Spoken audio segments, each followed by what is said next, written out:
后来乡亲啊，天气的状况，因为这个东北季风减弱，今仔日有较小落落，也毋过阴早暗也是较凉。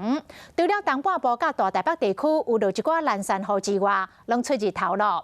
北部东半部22度到24度，中南部25度到27度，一直到这个礼拜日，拢是这款正舒适的天气。也毋过后礼拜一会阁变天，东北季风增强，水汽增加。 北部、东北部会阁落降到剩15度。晴天午啊，一透早伫树骹练气功，享受家己的武林世界。无人出外动筋骨，把握好天气。不过早暗拢较凉冷。今日透早上低温伫花莲和苗栗，干那11度1。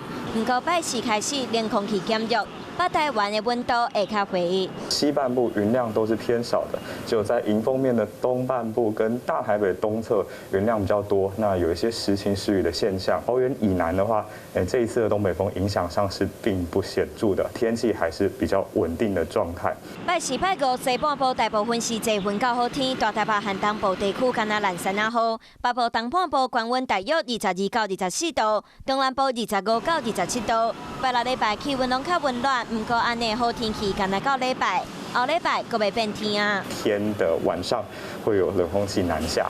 礼拜二是下一股东北季风增强影响比较明显的时间点。日夜温差来看的话，未来一周我们可以看到都还是在中南部。